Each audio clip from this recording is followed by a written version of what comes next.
So a very, very warm welcome to you all, and I think you deserve a round of applause to welcome each other to the session. This session will focus on universal health coverage, looking at the linkages between good health, personal well-being, productivity, and economic growth.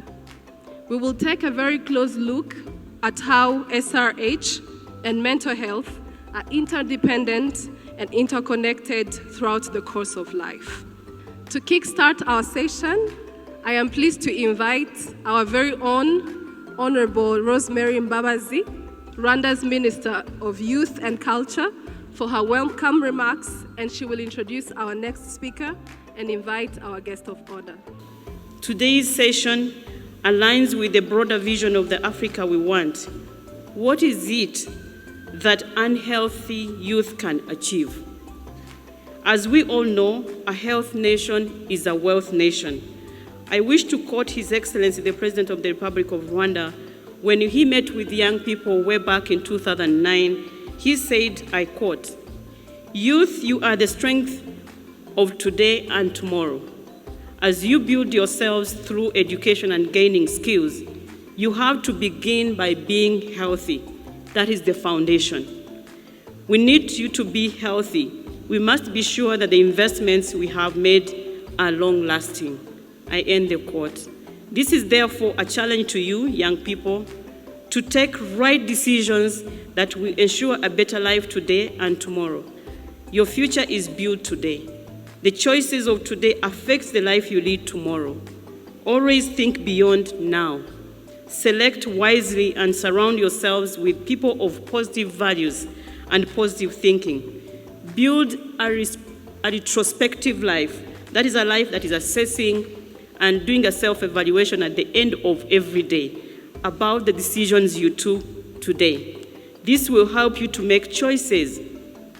And these are decisions that are simple as making a right decision or making a decision of where to go, what time to wake up, what to post on your social media platforms, because those become your identity. And many more small choices and decisions we make today can influence and make a long-lasting impact, whether positive or negative. I want to take this opportunity to invite Her Excellency the First Lady, who has an organization, as I mentioned earlier, several organizations, but one of them that we work very closely is Imbuto Foundation, that has been very instrumental in working together, organizing YouthConnekt Africa Summit, and also implementing YouthConnekt in Rwanda as a country chapter. They have been key partners from the beginning. And this organization is also spearheading and leading on driving sexually reproductive health and mental health, complementing what the government of Rwanda is doing. They have been doing a lot of work. I think we'll have time to hear more in this session. And I want to take this opportunity to allow me to welcome Her Excellency, the First Lady, and our guest of honor to deliver her remarks. It's so nice being around and among the youth. And I promise you the vibrancy is contagious. So despite the seriousness of the topic at hand, I can feel some hope among the youth. Trust the youth of our continent to bring energy and vitality to our pursuit of development. Before me are people that make every sacrifice of the past infinitely worth it. What a beautiful, promising youth. I hope you are enjoying being in Kigali and will take some time to discover a little more of what Rwanda has to offer outside the YouthConnekt Forum. Today, we connect through addressing a vital theme: sexual and reproductive health, mental health, and how frequently the two interact. The Africa we want is one led by healthy, ambitious, empowered, creative, innovative, educated youth. So to get to this dream state, we must look at the full developmental picture, leaving no problem unattended. I applaud YouthConnekt Africa Summit and all its strong partners for providing such a lively platform for conversations and sculpting cornerstones for a united youth in the common goal towards Africa's progress. Dear youth, we are living in a decisive transitional period.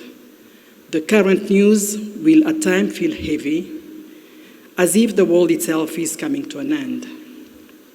A global pandemic with millions of deaths, political conflict across the world, wars, displacement, dehumanization, ever-deepening social and economic inequalities, some unkind but pointless words spoken about our own countries, jabs that aim to challenge who we are and our dignity.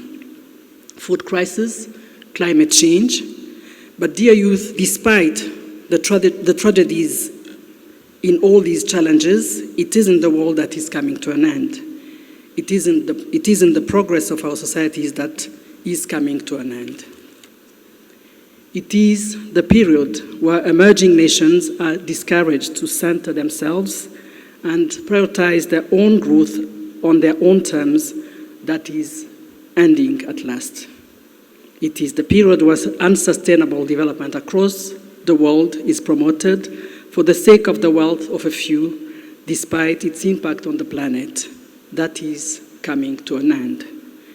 It is the era where African youth couldn't take center stage in influencing the future of science around the world, of technology, of education, that already has come to an end.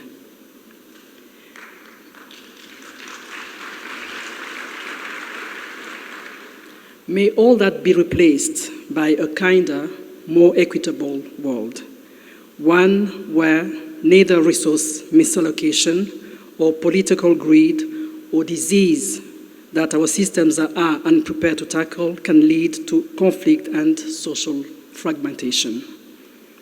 May you, the youth, be granted by all our present efforts the drive, determination, and wellness to thrive and build this world we desire for you and the generations beyond you.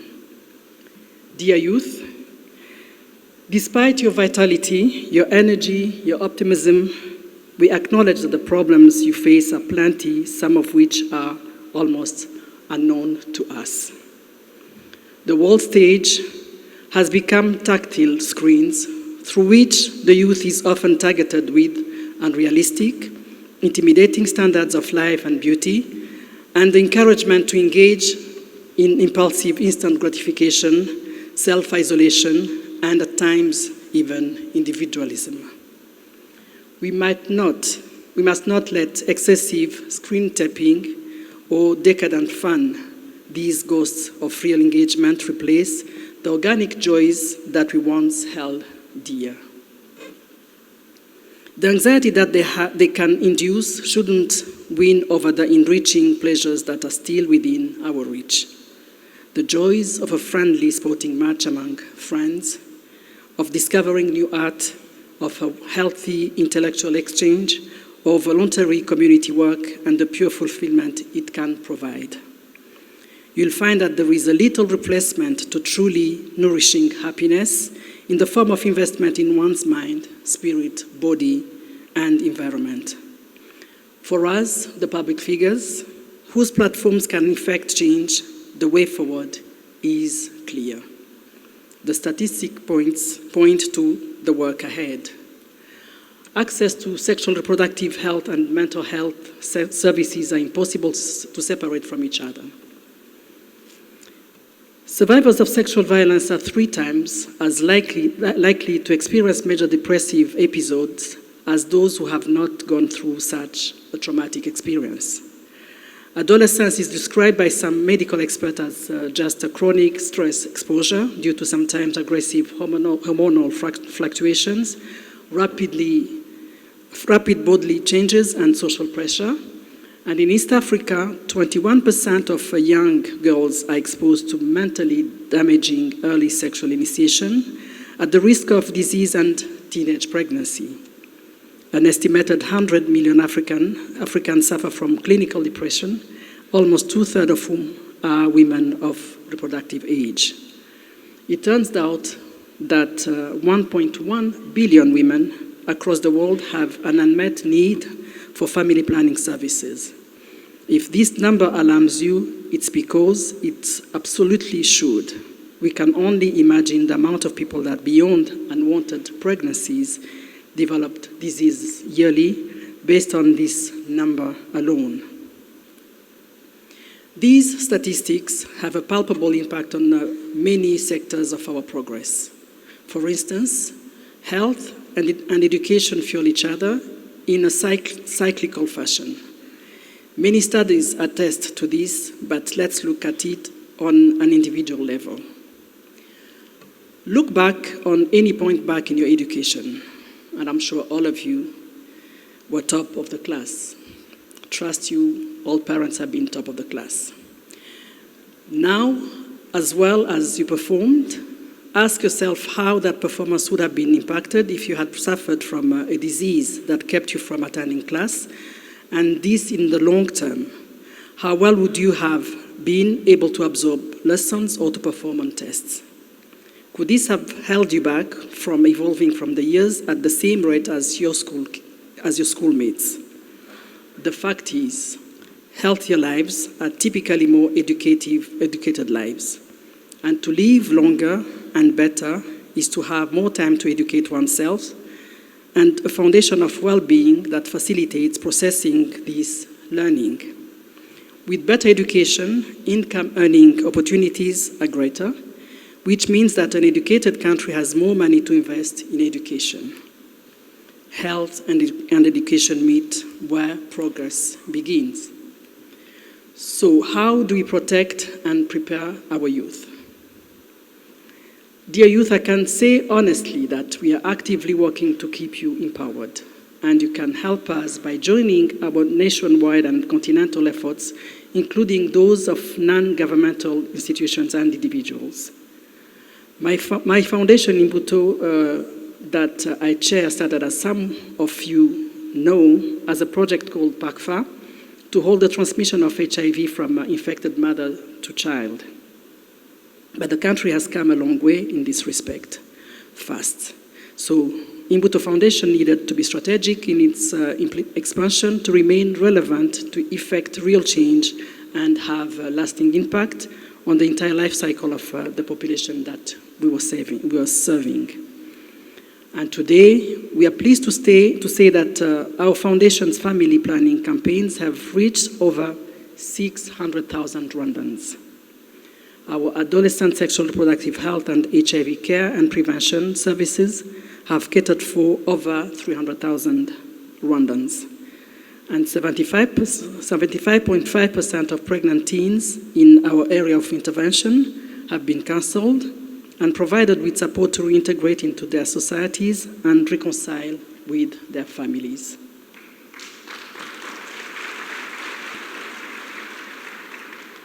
And as for the mental health care, we understand that the needs of youth should not just be reduced to hormonal imbalances or trauma.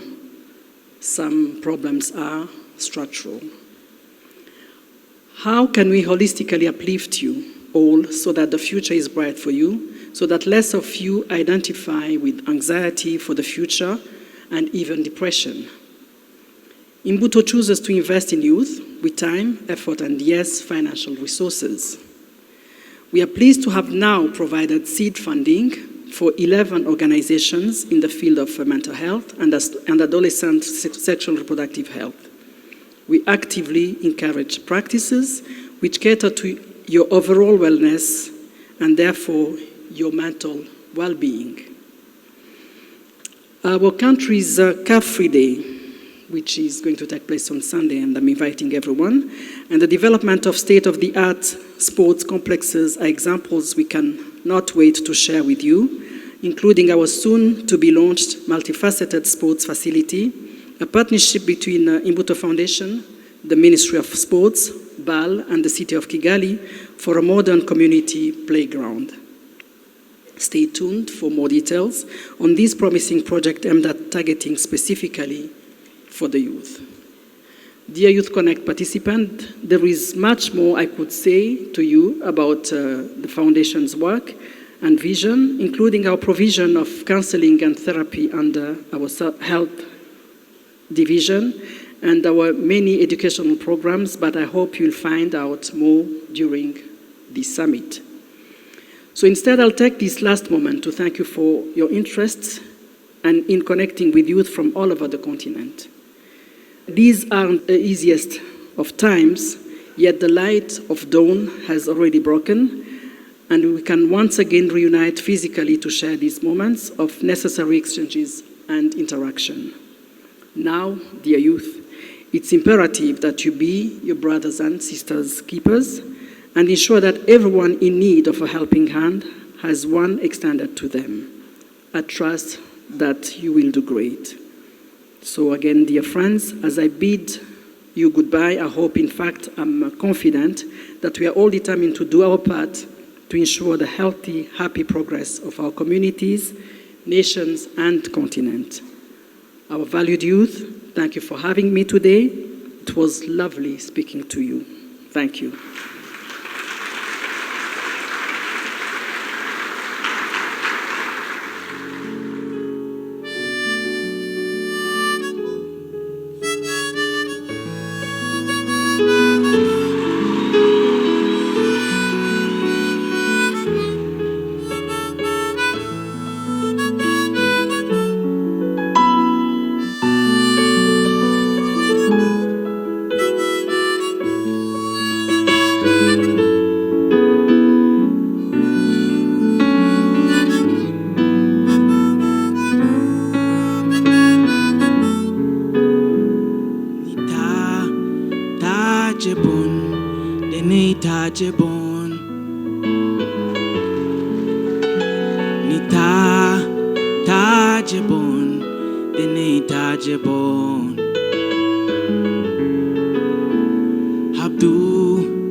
atujambal nyali malaikala chika yule ijuge alusiselu atujambal nyali malaikala chika yule ijuge alusiselu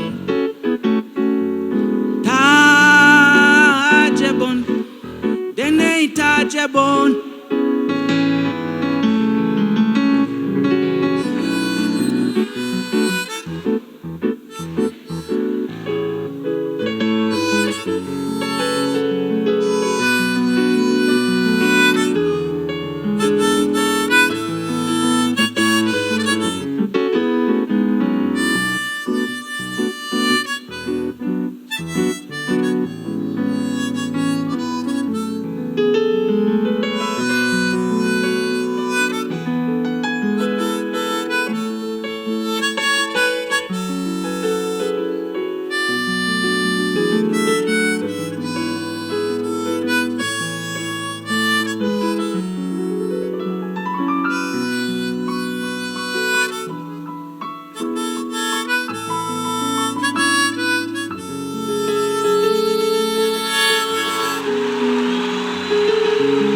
Thank you so much.